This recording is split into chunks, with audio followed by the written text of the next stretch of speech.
تھا جس نے آ کر ہمیں سکھایا۔ حضرت عمر کہتے ہیں میں نے بستر کو چھوڑا، وضو کیا، کوشش میں لگا رہا کہ دوڑ کے پہلے میں جاؤں، لیکن اللہ کے نبی کی خدمت میں جب میں پہنچا تو دیکھا عبداللہ ابن زید مجھ سے پہلے پہنچ چکا تھا، اور وہ اللہ کے نبی کو خواب سنا رہا ہے۔ جب اس نے خواب سنایا، اللہ کے نبی نے مجھ سے پوچھا میرا عمر تو کیسے آیا؟ میں نے کہا اللہ کے نبی اس کلے خواب نہیں دیکھا، یہ خواب میں نے بھی دیکھا کہ مجھے بھی کسی سکھانے والے نے سکھایا۔ اللہ کے نبی نے کہا عمر تیرا خواب بھی سچا، اس کا خواب بھی سچا، معلوم ہوتا ہے اللہ نے فرشتہ تیرے پاس بھی بھیجا، اس کے پاس بھی بھیجا۔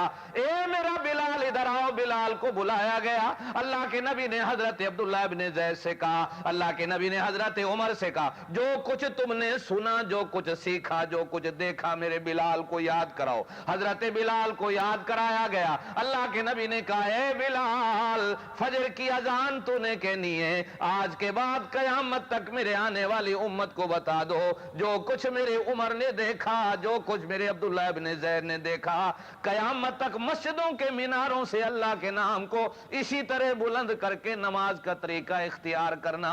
جہاں اذان ہوگی وہاں نماز ہوگی، جہاں اذان نہیں ہوگی وہاں نماز تو تمہاری ہو جائے گی لیکن ثواب میں کمی ہوگی۔ قیامت تک آنے والے میری امت کو سبق دے دو، آج کے بعد اس مسجد میں نماز با جماعت ہوگی جس میں اذان ہوگی، جمعہ بھی اس مسجد میں ہوگا جس میں اذان بھی ہوگی، نماز بھی ہوگی، ہر مسلمانوں کا کام اسی مسجد میں ہوگا جس میں اذان بھی ہوگی، نماز کی ہوگی۔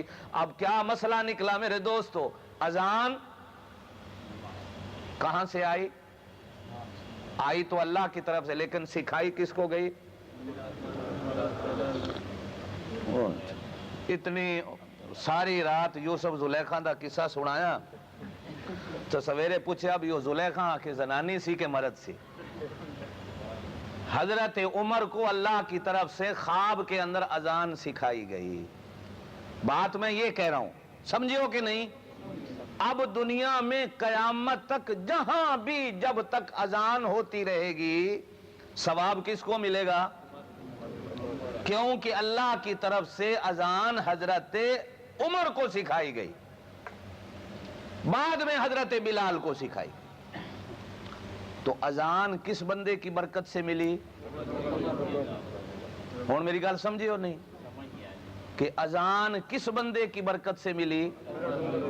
زور سے بولو، اور زور نہ۔ میرے پاک نبی نے فرمایا جہاں عمر کا نام ہو شیطان نہیں بیٹھتا، اس واسطے زور نال بولو، کوئی شیطان بیٹھو ہوئے تو نکل جاوے۔ اذان سب سے پہلے کس کو سکھائی گئی؟ ہاں۔ نمبر 3، عمر کی وجہ سے ہمیں اور کیا ملا؟ بھائی ابھی تو میں نمبر لگا رہا ہوں۔ حضور علیہ السلام صحابہ کے ساتھ بیت اللہ میں آئے عمرہ کرنے۔ میرے پاک نبی اللہ کے گھر کا طواف کر رہے ہیں، صحابہ بھی طواف کر رہے ہیں۔ اللہ تمہیں بھی طواف کی توفیق دے دے، آمین کہو۔ ایک تیرا طواف، ایک کسی عالم کا طواف، ایک تیرا طواف، ایک کسی مفتی کا طواف، ایک تیرا طواف، ایک تیرے پیر و مرشد کا طواف۔ تجھے اور مجھے طواف کا طریقہ عالم سکھائیں، تجھے اور مجھے طواف کا طریقہ قرآن کے مفسر سکھائیں، تجھے اور مجھے طواف کا طریقہ مفتی سکھائیں۔ واہ صحابہ تمہاری شان پر قربان جاؤں، تمہارا معلم بھی نرالا۔ ان کا معلم کون؟ بولو محمد رسول اللہ۔ اسی تے کتاباں ویکھیاں اللہ دے نبی نے طواف کس طرح کیا، ہم نے تو کتابیں دیکھی صحابہ نے طواف کس طرح کیا، ہم نے تو کتابیں دیکھی امام ابو حنیفہ نے طواف کس طرح کیا، ہم نے تو کتابیں دیکھی شیخ میرے بزرگوں نے طواف کیسے کیا، میرے علماء نے طواف کیسے کیا۔ آپ جب طواف کرنے جائیں گے یا آپ کتابیں پڑھ کے کریں گے یا علماء سے پوچھ کے کریں گے طواف کس طرح کریں۔ صحابہ کی شان پر قربان جاؤں، آقا کو چلتے دیکھ رہے ہیں جس طرح محمد الرسول اللہ کر رہے ہیں۔ اسی طرح صحابہ کر رہے ہیں. ہے نا ایک مثال.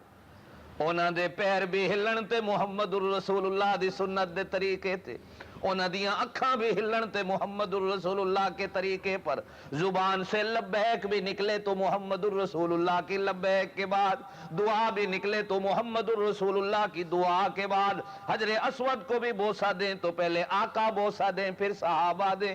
مقام ابراہیم پر حضور علیہ السلام طواف سے فارغ ہوئے, حضرت عمر کو لے کے کھڑے ہیں اور حضرت عمر کو حضور کہتے ہیں اے میرا عمر, یہ مقام ابراہیم ہے, دیکھ یہ وہ پتھر ہے کہ جس پتھر نے پیغمبر سے یاری لگائی, جس پتھر نے پیغمبر سے دوستی لگائی, اللہ نے اس پتھر کو کتنی شان دے دی کہ اللہ نے پیغمبر کے پاؤں کا نشان اس پتھر کے سینے پہ جوڑ دیا.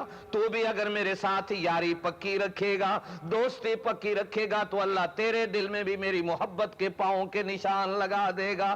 اللہ کے نبی جب اس پتھر کی شان کو بیان کرتے ہیں, اللہ کے نبی بیان کر کے خاموش ہوئے, تو قرآن کی آیت کہتی ہے کہ حضرت عمر کہنے لگے اللہ کے نبی اگر آپ اجازت دیں تو میں اس پتھر کے قریب کھڑے ہو کر 2 رکعت نماز نفل ادا کر لوں, اور میرا دل کرتا ہے کہ آپ بھی ادا کر لیں. اللہ کے نبی کہنے لگے عمر نہیں نہیں, میں تو انتظار کر رہا ہوں کہ اللہ مجھے اجازت دے گا تو میں نفل پڑھوں گا, اللہ مجھے اجازت دے گا تو یہاں کھڑے ہو کر عبادت کروں گا. اتنے میں جبریل آئے, اللہ کے نبی پریشان کھڑے ہیں, حضرت عمر بھی پریشان کھڑے ہیں. جبریل آ کر پوچھتے ہیں آقا کیوں پریشان کھڑے ہیں؟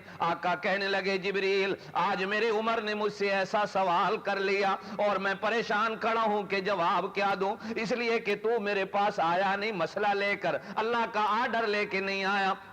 میرا عمر کہتا ہے مقام ابراہیم پر نفل پڑھیں, اور میں کہتا ہوں کہ جب تک میرا اللہ اجازت نہ دے میں کیسے پڑھوں؟ جبریل تو مسئلہ بتا کیا کروں؟ اور جبریل کہنے لگا آقا میں اپنی مرضی سے نہیں آیا, میں جب بھی آتا ہوں اس کے حکم سے آتا ہوں. عمر کی بات کو آسمان والے نے آسمان پر بیٹھ کر سن لیا, اور سننے کے بعد اس نے مجھے کہا کہ جا جبریل میرے پیغمبر کو جا کر کہہ کیا میرا نبی تو بھی نفل پڑھ اور قیامت تک اعلان کر دے. علماء بھی کعبے کا طواف کرنے آئے, مقام ابراہیم پر کھڑے ہو کر 2 رکعت نفل ادا کریں. اولیاء بھی اگر طواف کرنے آئے طواف کے بعد 2 رکعت نفل ادا کریں. میرا علی بھی طواف کرنے آئے, طواف کے بعد 2 رکعت نفل پڑھے. حسین بھی طواف کرنے آئے تو وہ بھی یہاں کھڑے ہو کر 2 رکعت نفل پڑھے. عباس بھی اگر طواف کرنے آئے 2 رکعت نماز نفل ادا کرے. اے اللہ جی سنی جائیں کہ شیعہ جائیں؟ فرمایا نہیں نہیں, جو بھی کہتا لا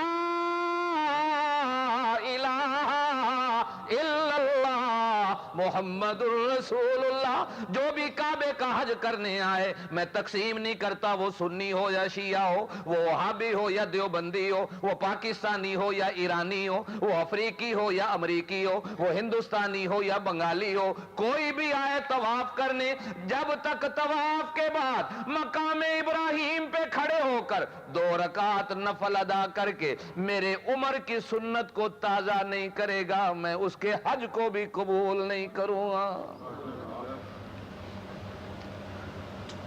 پوچھا کرنا ملنگ سے حج کرنے گیا ہوا ہے اور تو ادھر کیوں جا رہا ہے؟ وہ کہے گا اس لیے جا رہا ہوں کہ یہاں عمر نے نفل پڑھے. تو اس وقت کہا کرنا او عمر کا ایمان کا فیصلہ کرنے والا, تو کون ہوتا عمر کے ایمان کا فیصلہ کرنے